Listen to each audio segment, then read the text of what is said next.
श्री राम जय जय राम। श्री राम जय जय राम। श्री राम जय जय राम। श्री राम जय जय राम। श्री जानकी नाथ भगवान की जय। श्री गलता पीठ की जगत गुरु श्रीमदाद्य रामानंदाचार्य भगवान की जगत गुरु श्री स्वामी अनंतानंदाचार्य भगवान की जगत गुरु श्री शत्रुघ्नावतार श्री स्वामी कृष्णदास पयोहारी जी महाराज की श्री श्रीमत् स्वामी अग्रदेवाचार्य जी महाराज की श्री नाभाचार्य जी महाराज की परम पूज्य सद्गुरुदेव श्री रणछोड़ दास जी महाराज की श्रीमत् स्वामी जानकी वल्लभाचार्य जी महाराज की श्रीमत् स्वामी शालिग्रामाचार्य जी महाराज की परम पूज्य श्री रेवासा महाराज की श्री रेवासा धाम की सब संतन की सब विप्रन की वैदिक सनातन धर्म की यज्ञेश्वरी जगत जननी गौ माता की अखिल गोवंश की जय जय श्री सीताराम। जय जय श्री राधे श्याम। हर हर महादेव।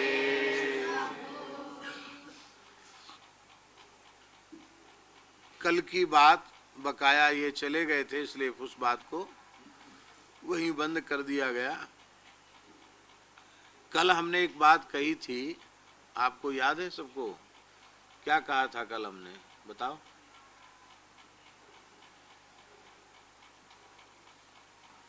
कल हमने ये कहा था कि काल जो है वो भगवान का स्वरूप है।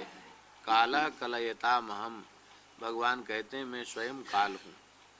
तो काल भगवान का स्वरूप है। काल विभाग भी भगवान की बनाई हुई व्यवस्था है। सतयुग त्रेता द्वापर कलयुग ये भगवान के बनाए हुए हैं। मनुष्यों का दिनमान, देवताओं का दिनमान, ब्रह्मा जी का दिनमान, ये सब की चर्चा हमने कल की थी। तो ये सारी सृष्टि भगवान की बनाई हुई है और सारा काल भगवान का बनाया हुआ है। इसलिए इसकी व्यवस्था बनाना भी भगवान का ही कार्य है। किसका कार्य है? जब संसार ने, भगवान ने संसार को बनाया तो संसार में व्यवस्था जब जब बिगड़ती तो भगवान अवतार भी लेते हैं। इसलिए सब भगवान की लीला है। कैसे, क्यों मुंह पे रखा है बाल के? अच्छा अच्छा अच्छा, खुला रखने से जल्दी ठीक हो जाएगा। खुला रखोगी ना तो बाहर की हवा लगेगी, जल्दी ठीक हो जाएगा। मधुमक्खी खा गई क्या? ऐसे कोई कीड़ा खा गया, ठीक। तो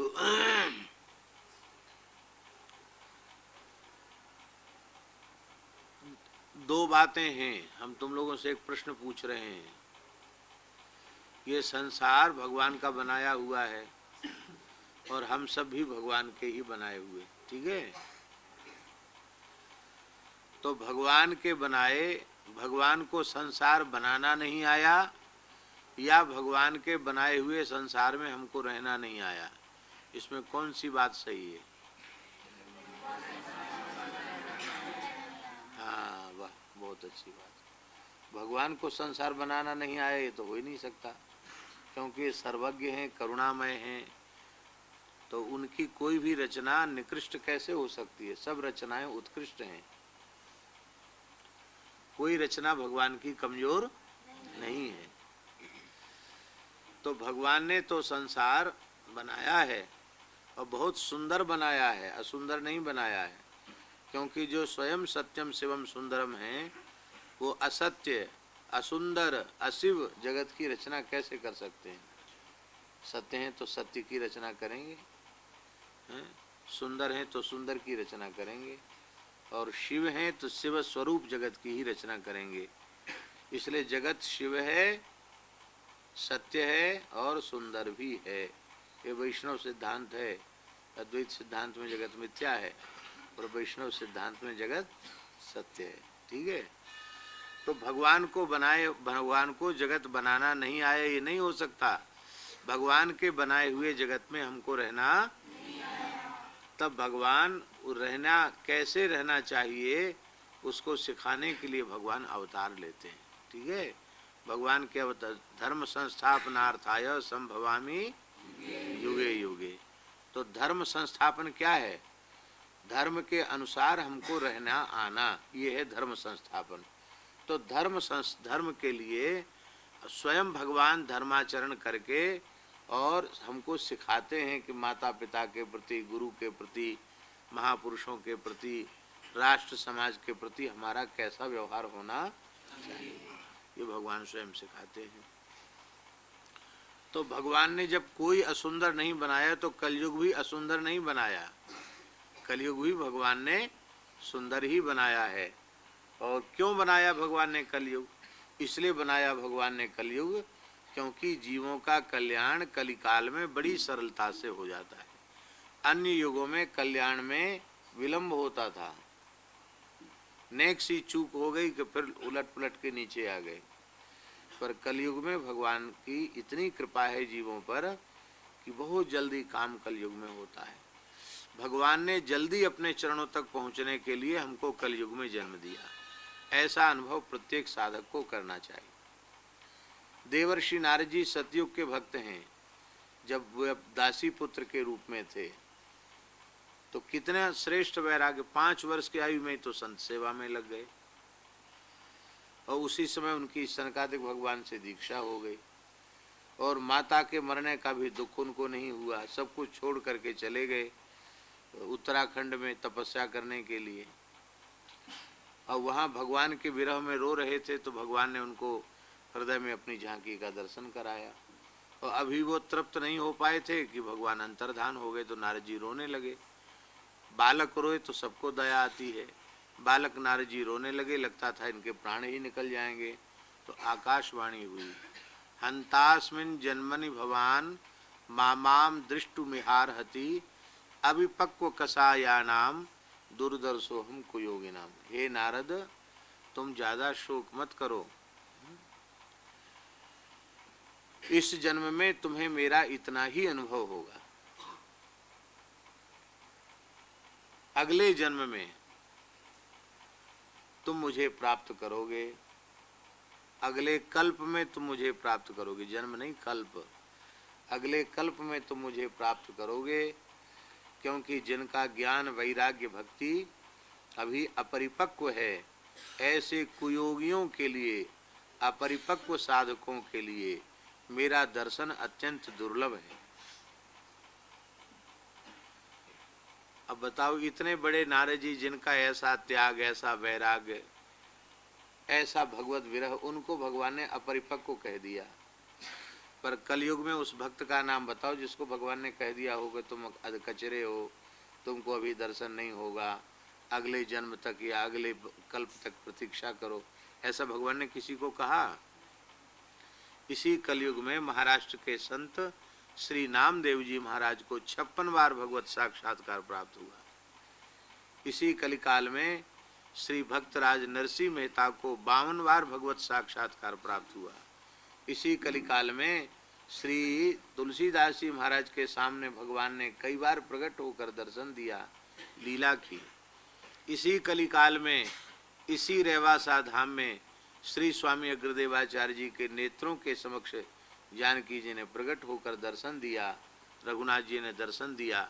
वे तो नित्य ही यहाँ भगवान की लीलाओं का अपने खुले नेत्रों से दर्शन किया करते थे। 1 बार 2 बार की बात नहीं, प्रतिदिन।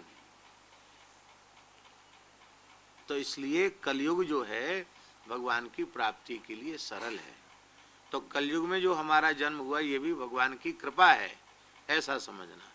इसको अभिशाप नहीं समझना, ये भगवान की कृपा का वरदान है, ऐसा अपने मन में अनुभव करना। तो कलयुग को रामानंदाचार्य भगवान ने अपना शिष्य बना लिया। शिष्य बना लिया तो हम सबका क्या हो गया? वो बोलो, वो वैष्णव हो गया, रामानंदी वैष्णव हो गया। तो क्या हो गया हम सबका? गुरु भाई हो गया। तो दो संबंध होते हैं, एक भाई का संबंध है और एक गुरु भाई का संबंध है। भाई माने माता के, जिस माता के गर्भ से हमने जन्म लिया हो उसी माता के गर्भ से उसने जन्म लिया, तो उसको क्या कहते हैं? भाई, सहोदर भाई, सगा भाई। ठीक है। तो भाई का जो संबंध है वो लौकिक है, क्या है? और गुरु भाई का जो संबंध है वो क्या है? अलौकिक। अलौकिक क्यों है? क्योंकि वो संसार के नाते नहीं है, वो भगवान के नाते है। तो भगवान के नाते जो संबंध है वो दिव्य है, वो मिटने वाला नहीं है, अभी भी नहीं मिटेगा, मरने के बाद भी मिटने वाला नहीं है। गुरु संबंध शरीर के नष्ट होने के बाद भी आचार्य का संबंध, गुरु का संबंध नष्ट नहीं होता, क्योंकि उसी संबंध से भगवान का नित्य धाम प्राप्त होता है, भगवान की नित्य सन्निधि प्राप्त होती है। इसलिए गुरु गुरु भाई का जो संबंध है वो लौकिक नहीं है, वो क्या है? अलौकिक संबंध है। तो कलयुग कैसे शरण में आया, इसकी घटना हम आपको सुना रहे हैं। स्वाभाविक है कि जब किसी के भी काम में आप बाधा करोगे तो आपसे शत्रुता कर लेगा और फिर कुछ न कुछ उपद्रव करेगा। और मान लो किसी व्यक्ति के काम में आपने बाधा की तो वो पूरी तरह उसका प्रतिकार करेगा कि नहीं करेगा? और मान लो राजा के काम में आपने बाधा की तो व्यक्ति की सामर्थ्य तो जो है ना वो तो छोटी है, तो राजा की सामर्थ्य तो बड़ी है। तो कलयुग जो है इस युग का राजा है कलयुग। जैसे सतयुग के काल का मालिक सतयुग है, त्रेता के काल का राजा त्रेता है, द्वापर के काल का राजा द्वापर है, इसी तरह से इस कलयुग के समय का राजा कलयुग ही है। तो जगतगुरु श्री रामानंदाचार्य भगवान जब प्रकट हुए, रामानंदाचार्य जानते हो कौन है? कौन है रामानंदाचार्य जी? अरे वो तो हैं, चित्रपट तो है, पर उनका मूल स्वरूप क्या है? श्री रामानंदः प्रादुर्भूतो, फिर बोलो, श्री रामानंदः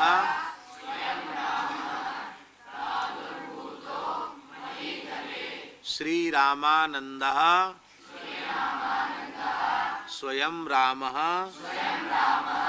प्रादुर्भूतो महीतले। ये कहाँ का वाक्य है? ये है वैश्वानर संहिता का। किसका वाक्य है? हाँ, भगवान श्री राम ही कलयुग के जीवों पर कृपा करने के लिए श्री रामानंदाचार्य रूप से प्रकट हुए। प्रकट होने में प्रयोजन वैष्णवता का प्रचार, जीव जगत का उद्धार तो है ही, एक विशेष प्रयोजन है रामानंदाचार्य भगवान के अवतार का, भरत भाव का आस्वादन। क्या? भरत जी 14 वर्ष जिस भाव से राम जी के विरह में रहे, इस तरह से श्री सीताराम जी के विरह का अनुभव करना, प्रेम का आस्वादन। भरत भाव माने भरत के दिव्य प्रेम का आस्वादन। जैसे गोपी प्रेम के आस्वादन के लिए, राधा रानी के मादनाख्य महाभाव के आस्वादन के लिए श्री कृष्ण ही श्री कृष्ण चैतन्य महाप्रभु के रूप में प्रकट हुए, ऐसा स्वीकार किया जाता है। ठीक इसी प्रकार से भगवान श्री राम भरत जी के दिव्य प्रेम का आस्वादन करने के लिए श्री रामानंदाचार्य रूप से प्रकट हुए। और 12 महाभागवत उनके 12 शिष्यों के रूप में प्रकट हुए। एक साथ 12 महाभागवत 12 शिष्यों के रूप में प्रकट हुए। ब्रह्मा जी महाराज अनंतानंदाचार्य जी के रूप में प्रकट हुए, नारद जी महाराज सुरसुरानंदाचार्य जी के रूप में प्रकट हुए, शंकर भगवान सुखानंदाचार्य जी के रूप में प्रकट हुए, सनकादिक भगवान नरहरि आनंदाचार्य जी के रूप में प्रकट हुए, कपिल भगवान योगानंदाचार्य जी के रूप में प्रकट हुए, मनु जी महाराज श्री पीपा जी महाराज जो गागरोनगढ़ के राजा थे उनके रूप में प्रकट हुए, प्रहलाद जी महाराज श्री कबीरदास जी के रूप में प्रकट हुए, जनक जी महाराज श्री भावानंदाचार्य जी के रूप में प्रकट हुए, जो ज्ञानेश्वर महाराज के पिता विठल पंत उस रूप में प्रकट हुए, और भीष्म जी महाराज भीष्म पितामह वो श्री सेन भगत के रूप में प्रकट हुए, सेनानाई, और बली जी महाराज राजस्थान की धरती पर धन्ना जाट के रूप में प्रकट हुए, श्री सुखदेव जी महाराज गालवानंदाचार्य जी के रूप में प्रकट हुए, और श्री धर्मराज यमराज संत श्री रैदास जी के रूप में प्रकट हुए। तो समाज के सभी वर्ग उनमें द्वादश भागवत प्रकट हुए, ब्राह्मण वर्ग में भी, क्षत्रिय वर्ग में भी, और शूद्र वर्ग में भी, अंत्यज वर्ग में भी। तो सारे वर्गों में भगवान के जो भक्त प्रकट हुए, आचार्य प्रकट हुए, उससे समाज के सभी वर्गों में भगवान की भक्ति का प्रचार हो गया। तो रामानंदाचार्य जी के अवतरण से, उनके द्वारा किए गए भक्ति प्रचार से कलयुग भयभीत हो गया। उसने कहा ये तो हमारी कुर्सी को उलट पलट कर रहे हैं, सतयुग में कलयुग में ही और हमको विदा कर देंगे, सतयुग का समय आ जाएगा, युग परिवर्तन हो जाएगा, मेरी सत्ता अब समाप्त होने जा रही है, तो कैसे भी इनके इस काम को नष्ट करना चाहिए, बिगाड़ना चाहिए। तो कलयुग ने कहा कि बिगड़े कैसे काम, अब हम किसी अच्छी प्रवृत्ति में लगे हुए हैं। मान लो जैसे हमको श्री जानकीनाथ भगवान ने, पूज्य रेवासा महाराज ने, श्री स्वामी अग्रदेवाचार्य भगवान ने अपने चरण सेवक के रूप में हमको स्वीकार किया है, और हमारी बुद्धि ठीक ठाक रहे तब तो हम सब काम बढ़िया करेंगे, और हमारी बुद्धि विकृत हो जाए तो अपने सहित सबका विनाश कर देंगे। बुद्धि ठीक रहनी चाहिए। जैसे परीक्षित बड़े धर्मात्मा राजा थे, लेकिन उनकी बुद्धि बिगड़ गई। बुद्धि बिगड़ गई तो उन्होंने शिकार के लिए गए और एक मरे हुए सर्प को एक ऋषि के गले में, समीक ऋषि के गले में लपेट दिया। तो बुद्धि बिगड़ी तब तो ऐसा किया, और उसका शाप हो गया, और फिर उनको खैर सुखदेव जी की कृपा से उनका कल्याण हो गया। तो कहने का आशय ये है, तो कलयुग ने सोचा कि रामानंदाचार्य जी की भी बुद्धि को बिगाड़ना चाहिए। कैसे बिगाड़ें? तो एक सुधौली का राजा था। कहाँ का राजा था? सुधौली का राजा था। ये वाराणसी के पास की स्टेट है सुधौली। तो उस राजकुमार को पहले तो पुत्र ही नहीं था राजवंश में, पर जैसे तैसे पुत्र हुआ और उसका विवाह भी हो गया, और उसको युवावस्था में ही असाध्य क्षय रोग हो गया, डीवी हो गई, राजयक्षमा हो गया, और राज वैद्यों ने कह दिया कि अब इसके प्राण की रक्षा हम नहीं कर सकते। तो श्री रामानंदाचार्य जी के पास उसको लेके आए। तो आचार्य चरण ने कहा कि गंगा जी में कूद जा। अब बाढ़ की चढ़ी हुई गंगा जी पर माता पिता कैसे कहें कि एकमात्र पुत्र को जीते जी गंगा जी में पटक दें, तो संभव नहीं है। पर वो राजकुमार, उसको बड़ा दृढ़ विश्वास था, वो गंगा जी में कूद गया। माता पिता तो उनके रोने लगे। थोड़े ही देर में राजकुमार दिव्य स्वस्थ होकर के, कवच धारण करके, धनुष्वान ढाल तलवार लेकर के, और वो आ गया। सबको बड़ा आश्चर्य हुआ कि ये तो एकदम कायाकल्प हो गया, इसका कैसे हो गया? तो उसने कहा भगवती गंगा जी ने ही हमको कृपा करके स्वस्थ किया है, और ये सब कवच धारण गंगा जी ने कराया। अब मैं गंगा जी का पुत्र हो गया। ऐसा हो गया। तो राजा बहुत प्रसन्न हुए। राजा ने आचार्य चरण के यहाँ बड़ा उत्सव भंडारा किया, और बड़े आग्रह पूर्वक उनकी ठाकुर सेवा के लिए स्वर्ण पात्र दिए। क्या दिए? तो उनके संध्या गायत्री आदि के लिए भी स्वर्ण पात्र दिए। तो आचार्य चरण ने पहले तो स्वीकार ही किया, लेकिन जब ज़्यादा आग्रह करके वो रोने लग गया, महाराज कुछ तो स्वीकार करो, भगवान के लिए स्वीकार कर लो, तब आपने उसके अत्यंत आग्रह को देख करके रुखी न हो जाए इसके लिए स्वीकार कर लिया। कलयुग ने कहा ये मौका बढ़िया है, क्योंकि परीक्षित ने कहा तुम स्वर्ण में रहो, तो इसी में हम घुस जाते हैं, और जब महाराज आचमन करेंगे तो उसके साथ ही उनके भीतर हम प्रविष्ट होकर के सब तहस नहस कर देंगे, जो भी ताना बाना बुना है सब खत्म कर देंगे। तो कलयुग आकर पात्र में, स्वर्ण पात्र में बैठ गया। जैसे ही बैठा तो आचार्य चरण कोई मनुष्य तो है नहीं, वो तो रामानंदा स्वयं रामा प्रादुर्भूतो, साक्षात भगवान श्री राम है। तो उनकी दृष्टि से कहाँ बचने वाला था कलयुग। उन्होंने डांट लगाई कि तू छिप के बैठा, निकल यहाँ से। तो वो निकला, थर थर कांपने लगा कि आचार्य चरण मुझे भस्म न कर दें। तो शरण में आकर के कहा प्रभु मैं आपकी शरण में हूँ, शरण में हूँ, शरण में हूँ। तो शरणागत का वध नहीं करना चाहिए, शरणागत को दंड नहीं देना चाहिए। तो शरण शब्द सुन करके आचार्य चरण, वो तो क्रोध थोड़ी था, क्रोध का विनय था, शांत हो गए।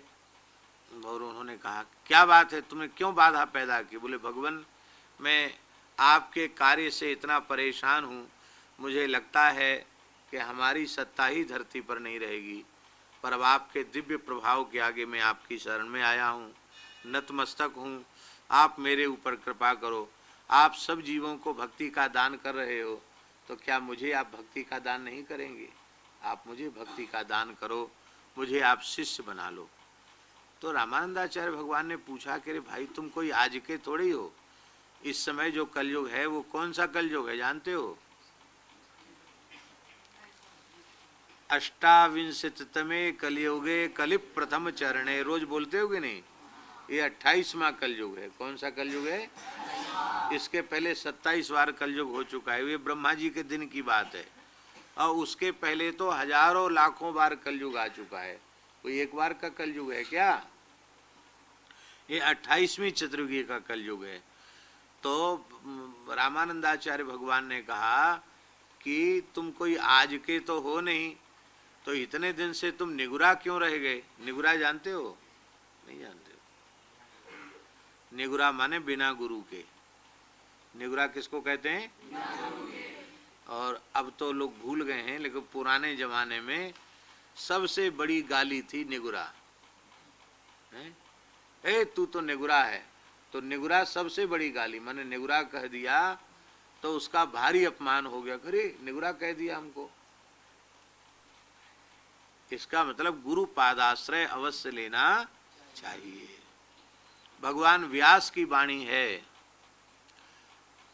भगवान शिव पार्वती जी से कह रहे हैं अधीक्षितस्य वामोरु कृतम सर्वम निरर्थकम पशुयोनि मवाप्नोति दीक्षाहीनो मृतो नरा। भगवान व्यास कह रहे हैं, भगवान व्यास की वाणी है, पुराण का श्लोक है।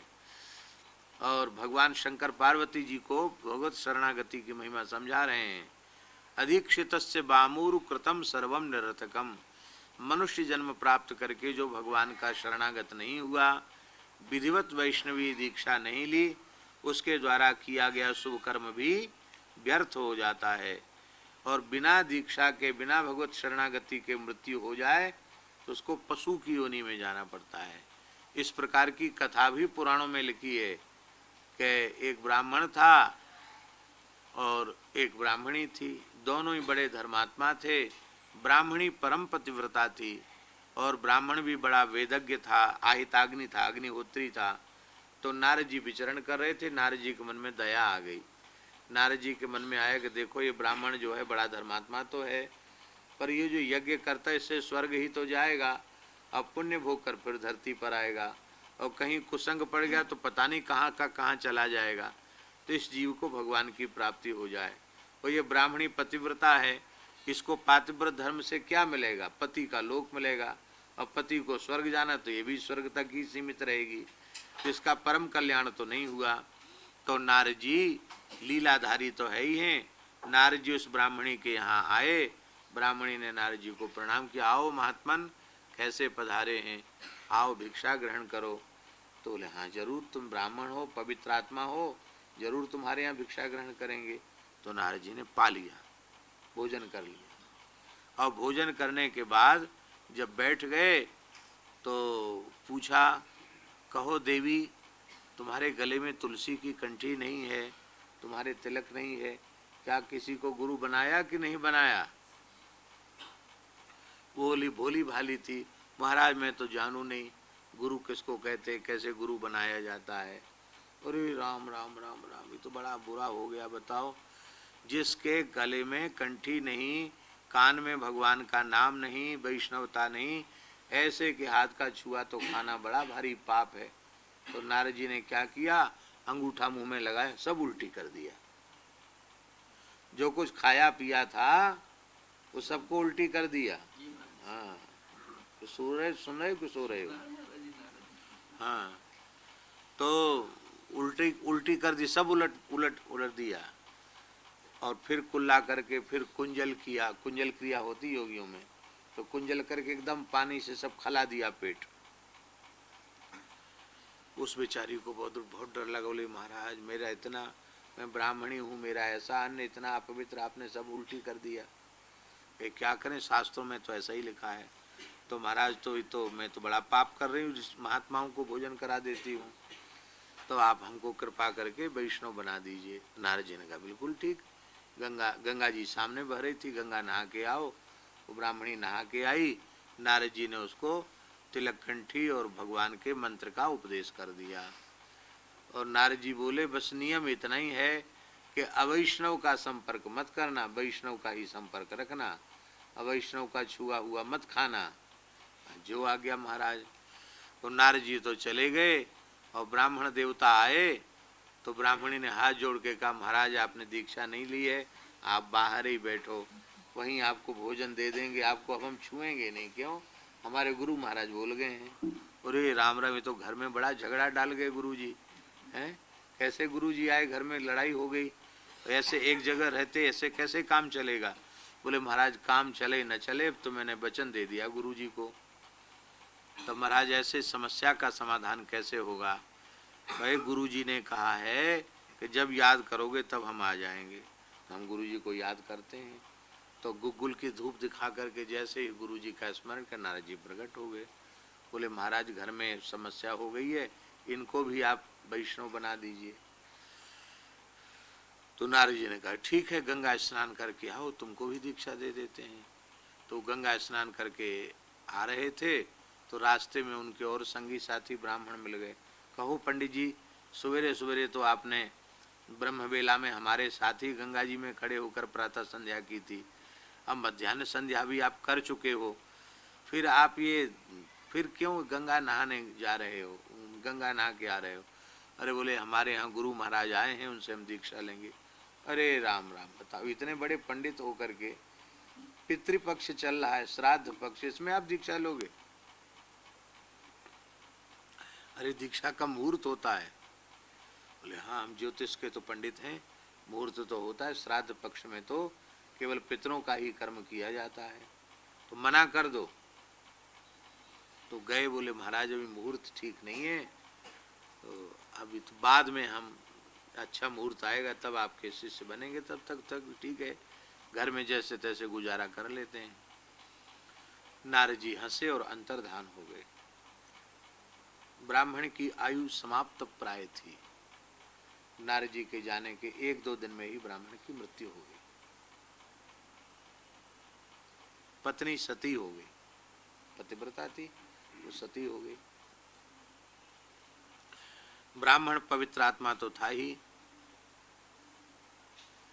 मर करके स्वर्ग गया, उसकी पत्नी भी स्वर्ग गई, लेकिन अधीक्षित था, इसलिए शास्त्र वचन करने के लिए किंचित काल स्वर्ग में रह करके और वो ब्राह्मण पशु योनि में आ गया, क्योंकि पशु योनिम अवाप्नोति दीक्षाहीनो मृतो नरः, उसको पशु योनि मिल गई। वो एक हाथी के रूप में, विदर्भ देश के राजा के यहाँ हाथी के रूप में पैदा हो गया। और पतिव्रता संकल्प करती कि जहाँ कहीं मेरे पति का जन्म हो वहीं मेरा भी जन्म हो, मैं उनकी ही दासी बनूं। तो वो पशु नहीं बनी, वो राजकुमारी बनी। राजकुमारी इसलिए बनी क्योंकि अवैष्णव का अनुगमन किया इसलिए उसको ब्राह्मण से क्षत्रिय वर्ण में आना पड़ा। वो राजकुमारी बन गई, लेकिन उसको स्मरण था कि मैं कौन हूँ। और हाथी, ये जो हाथी है गजशाला में पैदा हुआ है, ये मेरा पूर्व जन्म का पति है। तो जब राजकुमारी स्वयंवर के योग्य हुई और अनेक राजकुमार बैठे थे, तो माला लेके वह घूमी नहीं इधर उधर, वो सीधे राजद्वार पर जो हाथी खड़ा था, ये हमारे पूर्व जन्म का पति, तो हाथी के गले में माला पहना दी राजकुमारी ने।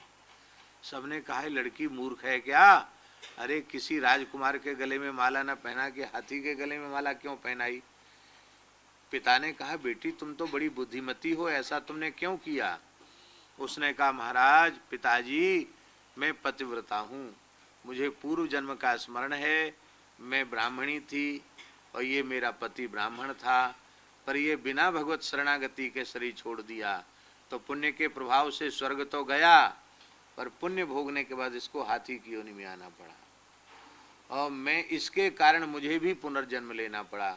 ये उस समय शरणागत हो जाता तो हम दोनों ही भगवान के धाम में आनंद करते। तो मैं तो पतिव्रता हूँ, इसलिए पति चाहे जिस योनि में गया हो, मैं तो पति की ही सेवा में रहूंगी। अब बड़ा धर्म संकट। उस समय कन्या ने दुखी होकर नारद जी का स्मरण किया, तो नारद जी फिर प्रकट हो गए और नारद जी ने कहा रो मत। अब वो हाथी भी रो रहा था, तो उसको भी पूर्व जन्म की याद थी कि हाय हाय काहे लोगों के बहकावे में आकर के हमने कह दिया पितृपक्ष है। अच्छा एक बात पूछे हम, आप लोग ज्योतिष पढ़ते हो, पढ़ रहे हो? नहीं पढ़ रहे, बोलते नहीं, क्या बात डरते हो क्या? ज्योतिष पढ़ते हो तो बताओ, ज्योतिष पढ़ाई होती है? चलो ठीक है, कोई बात नहीं। तो सब चीज का मुहूर्त होता है, यहाँ तक कि खेत में हल चलाने का भी मुहूर्त होता है, बीज बोने का भी मुहूर्त होता है, सब चीज, गर्भाधान का मुहूर्त होता है, सब चीज का मुहूर्त होता है। लेकिन एक प्रश्न हम आपसे करें कि आपके घर में आग लग जाए तो आप पंडित जी से पूछोगे कि किस मुहूर्त में घर छोड़ें? बोलो। अथवा खुद ज्योतिष के विद्वान होगे तो पत्रा खोल के बैठोगे, भैया आग लगी है तो हम घर से निकलें कि न निकलें। अग्र स्वामी जी महाराज की पंक्ति है, आग लगनते झोपड़ा जो निकसे सो लाभ। आग झोपड़ी में लग जाए तो जो निकल जाए उसी में लाभ है। ऐसी संसार में आग लगी हुई है, भगवान की शरणागति का कोई मुहूर्त नहीं है। हर समय जीव भगवान की शरणागति में जिस क्षण चाहे उसी क्षण भगवान की शरण में जा सकता है। शरणागति में विलंब नहीं होना चाहिए। तो नारद जी ने प्रकट होकर के कहा दुखी मत हो। उस हाथी को ही उन्होंने दीक्षा दे दी, उसके गले में तुलसी धारण कराई। हम सोचे छोटी मोटी कंठी तो हाथी के गले में रही नहीं होगी, हो सकता अपनी भजारा माला ही पहना दी होगी नारद जी ने। तो नारद जी ने उसको कंठी बांधी, तिलक लगाया और कान में जैसे ही मंत्र सुनाया, अब तो हाथी अपने देह का त्याग करके चतुर्भुज रूप हो गया और वो पति कन्या वो भी देह त्याग करके चतुर्भुज रूपा लक्ष्मी स्वरूपा हो गई और सबके सामने विमान में बैठकर दोनों ही भगवान के धाम को चले गए। समझ में आई? तो दीक्षा की इतनी महिमा है। तो रामानंदाचार्य भगवान ने कहा कि तुम आज के तो हो नहीं, तुम बहुत पुराने हो, तुमने दीक्षा नहीं ली, अब तक निगुरे डोल रहे हो। उसने कहा महाराज मैं दीक्षा के लिए अनेक महापुरुषों के पास गया, पर मैं जैसे ही कहता हूँ बोले सुपात्र को दीक्षा देना चाहिए, कुपात्र को नहीं। तो हम तो कुपात्र हैं, सारे दोषों के खजाने तो हम हैं, हम तो दीक्षा के अधिकारी ही नहीं हैं। तो हमको व्यास जी ने भगा दिया, वाल्मीकि जी ने भगा दिया, नारद जी ने भगा दिया, सनकादिकों ने भगा दिया, जहाँ जहाँ हम दीक्षा के लिए गए सब ने हमको फटकार के भगा दिया। खबरदार द्वारा आना मत हमारे सामने। पर महाराज आपने अपनी कृपा करुणा का द्वार सभी प्राणियों के लिए खोल दिया है। आपने पात्र अपात्र कुपात्र का भी विचार नहीं रखा। सर्वे प्रपत्तेरधिकारिणा सदा, वैष्णवतावज भास्कर की पंक्ति है। अभी तो हम थोड़ा दूसरे काम में व्यस्त रहे, जब हम आएंगे तो आप लोगों को हम स्वयं ही वैष्णवताभास करके एक एक श्लोक का उच्चारण कराएंगे। फिर जब पूरा हो जाएगा तो हम वैष्णवताभास कर आप लोगों को पढ़ाएंगे, ठीक है। उससे आप लोगों को ज्ञान होगा कि श्री रामानंदाचार्य भगवान का जो दिव्य उपदेश का ग्रंथ है वो कितना अद्भुत है, उसकी कितनी महिमा, उसका पूरा पाठ चलाएंगे, ठीक है। तो कलयुग बोला महाराज मुझे शरण में ले लीजिए। रामानंदाचार्य जी ने कहा कि हम शरणागत का त्याग तो करते नहीं, पर तुम ये बताओ नियम धर्म करोगे कि नहीं करोगे। भाई चेला बनने वाले से जरूर पूछना चाहिए कि तुम नियम करोगे कि नहीं करोगे। बोले महाराज दोष तो हम दोषों के तो खजाने हैं, उनको तो हम छोड़ नहीं सकते, पर आप जो कुछ आज्ञा देंगे उसका पालन हम जरूर करेंगे। तो बोले एक तो मंत्र आज का नित्य जप करना, निरंतर राम नाम का जप करना, और दूसरी बात यह है कि जो भी वैष्णव हैं उन वैष्णवों को पीड़ा नहीं पहुंचाना, क्योंकि अब तुम वैष्णव हो गए हो, अब जितने भगवत शरणागत जीव हैं सब तुम्हारे गुरु भाई हो गए, तो उनको गुरु भाई मान करके तुम उनको पीड़ा मत पहुंचाना, सताना नहीं, उनको भजन में सहयोग करना, उनको टांग पकड़ के नीचे मत पटकना, गिराना नहीं, सब जीवों का भजन में सहयोग करना। कलयुग बोला महाराज जो आज्ञा गुरु जी। कली काल में जो भी जीव किसी जाति के हों, किसी संप्रदाय के हों, किसी वर्ण के हों, ईमानदारी से आपकी शरण में जाकर के भजन करेंगे उनको हम पूरा सहयोग करेंगे। लेकिन जो भजन के नाम पर नाटक करेंगे, दंभ करेंगे, पाखंड करेंगे, झूठ बोलेंगे, कपट रखेंगे, खाली धन का संग्रह करेंगे, ऐसे लोगों को पहले तो हम बहुत ऊंचाई तक ले जाएंगे, क्योंकि वो हमारा ही का तो काम कर रहे हैं। दंभ छल कपट पाखंड चोरी व्यभिचारी ऊट पटांग सब काम करके हमारी तो प्रचार कर रहे हैं, तो हम भी उनका खूब प्रचार करेंगे। पहले उनको बहुत ऊंचाई तक ले जाएंगे, और जब वो बहुत ऊंचे चले जाएंगे तब उनको उठाकर जोर से पटकेंगे। तो उन लोगों के नाम हमको नहीं लेना है जो उनको कल जो महाराज बहुत ऊंचाई तक ले गए और फिर ऐसा उठाकर पटका कि कहीं के नहीं रहे।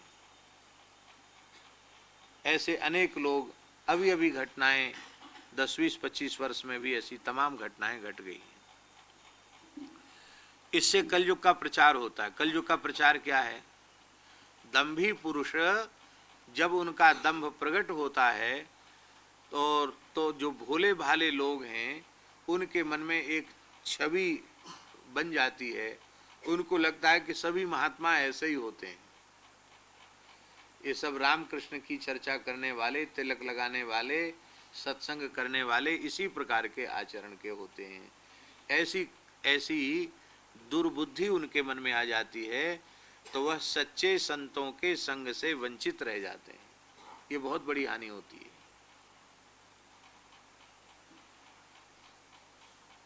अपराध तो किसी एक व्यक्ति ने किया पर उससे वेश कलंकित हुआ, तो सच्चे संतों के निकट जाने से लोग वंचित रह जाते हैं। तो कलयुग को रामानंदाचार्य जी ने अपना शिष्य बना लिया। कलयुग भी तिलक लगाता है, तुलसी पहनता है, कलयुग मंत्राज का जप करता है। इसलिए कलयुग में जो भगवान नाम का जप करेगा और बिना छल कपट के गुरु आज्ञा का पालन करेगा, उसका काम जल्दी बन जाएगा, इसी जन्म में बन जाएगा, इसमें संदेह नहीं है। तो इस प्रकार से कलयुग को अब समझ गए, पूरी बात हो गई। तो कलयुग को रामानंदाचार्य जी ने अपना शिष्य बना लिया। और आप देखेंगे किसको पीड़ा पहुंचाई कलयुग ने। श्री ज्ञानेश्वर महाराज, तुकाराम महाराज, नामदेव महाराज, मीराबाई, कर्माबाई, करमेती बाई, नरसी मेहता, कितने भक्त हुए, किसको पीड़ा पहुंचाई बताओ? किसका विरोध किया कलयुग ने? अभी एक महात्मा थे, अब उनका शरीर नहीं है, बहुत उच्च कोटि के महात्मा थे, श्री खपटिया बाबा। क्या नाम था? बहुत नाम का प्रचार किया उन्होंने, उच्च कोटि के महात्मा थे। तो वो जहाँ रहते थे वहाँ कीर्तन कराते थे, बिना कीर्तन के एक क्षण नहीं रहते थे।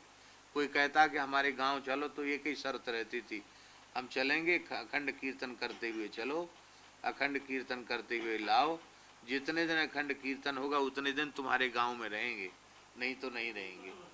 तो कीर्तन हमेशा होता रहता था उनके चारों ओर, भगवान नाम की ध्वनि। तो एक क्षेत्र में वो थे, बलिया जिले में थे, और इतना प्रचार हुआ, घर घर में कीर्तन होने लग गया। तो कलयुग को बड़ा भय हुआ कि यहाँ से तो हमारे पैर उखाड़ रहे हैं ये महात्मा। तो उन्होंने क्या कि कलयुग आया, तो वो भजन सच्ची घटना है ये। तो कलयुग आया तो आकर के वो दूर खड़ा हो गया हाथ जोड़ के। तो उन महात्मा बता रहे थे कि कलयुग का स्वरूप हमने देखा, कैसे रोया थे, कैसे नेत्र थे, कैसा मुंह नाक था। और उस कलयुग ने हाथ जोड़ करके कहा, महाराज आप हमारे पैर मत उखाड़िए। कहा तो तुम हो कौन भाई? कहा मैं कलयुग हूँ, आपने इस क्षेत्र से हमारे पैर उखाड़ दिए हैं। जिस घर में कीर्तन होता, जिस घर में कथा होती, उस घर में हम रहते नहीं हैं, तो अब हमारा पैर मत उखाड़ो। तब उन्होंने कहा भाई देखो, हमारा तुमसे कोई विरोध नहीं है, हम अपना काम कर रहे हैं, तुम अपना काम करो। क्या कहा? हम अपना काम कर रहे हैं, तुम अपना काम करो। तो कलयुग प्रणाम करके चला गया। ये सत्य घटना है। उनके शिष्य हैं अभी, वो भी बहुत अच्छे सिद्ध संत हैं, उनके गुरु जी की घटना है। तो भगवान की कृपा से आप सब लोग बड़े भाग्यशाली हैं कि इस पवित्र रेवासा धाम में आप लोगों को रहने का सौभाग्य मिल रहा है। बस इतनी ही हमारी प्रार्थना है। प्रार्थना आज्ञा इसलिए नहीं कि ब्राह्मण जो है ना वो भगवान का स्वरूप होता है, इसलिए हम आपसे प्रार्थना कर रहे हैं कि आप लोग इतने पवित्र आत्मा बनो कि जहाँ कहीं जाओ श्री रेवासा धाम का लोग स्मरण करें कि ये बटुक ब्रह्मचारी, ये वेदाचार्य, ये विद्वान पंडित कहाँ के हैं? ये रेवासा धाम के हैं। आपके तिलक से, आपकी कंठी से, आपके पवित्र आचरण से और भी लोगों को शिक्षा प्राप्त हो, और आप लोग सब खूब भक्ति का प्रचार करें। नारायण नारायण। श्री राम जय राम जय